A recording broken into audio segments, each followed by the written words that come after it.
Okay, we're tying the Orange Ruthless. This is my favorite clamworm fly. Tying it on a Gamakatsu SC15 size 2 hook.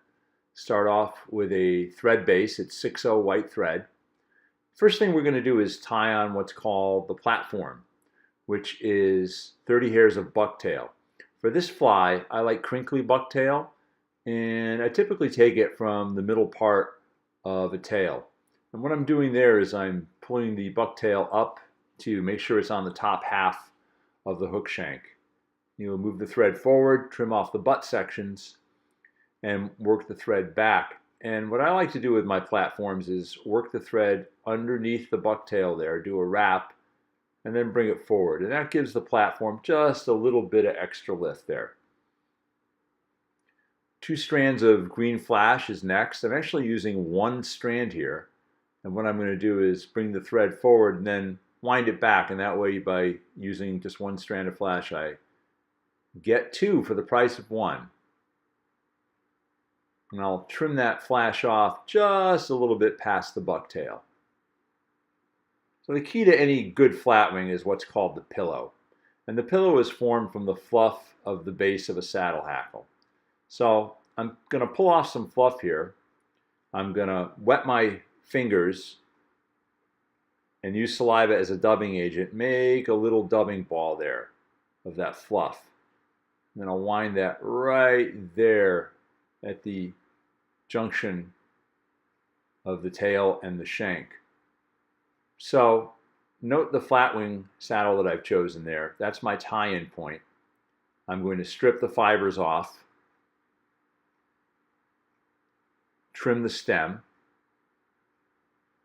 place the saddle on top of the pillow, curve side down, and I'll make probably 3 to 4 taut wraps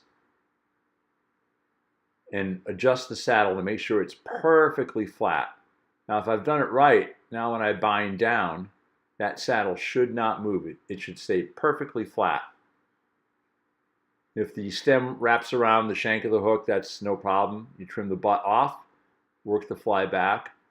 Here's a little mistake I made. Ooh, that wraps a little too far, so I'm just going to back it up. There we go. Perfect.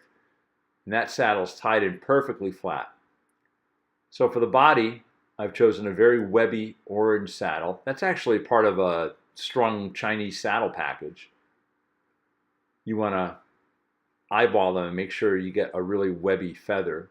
But I'm just going to tie that in there, trim it off. I've tied it in concave side down, so when I wind it forward, the fibers will tend to want to flow back toward the rear of the fly. Attach the gold body braid. I think this is pretty self-evident what I'm doing right here. Sure, you can figure that out.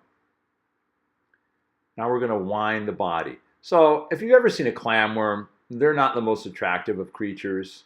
So while I want the fibers to flow back towards the rear of the fly, if one goes forward, like that little guy right there, I'll just try and preen it back. And if it doesn't work out, I don't worry about it. Like I said, it doesn't need to be perfect. So 5 wraps forward to the head of the fly. Tie the saddle off. Trim it. Now you can preen the fibers, again, back towards the rear of the fly. Wind a nice head on there. Whip finish it. Then you're done. There's a beautiful Orange Ruthless. Look at that saddle tied in perfectly flat. This fly is about 2.5 inches long.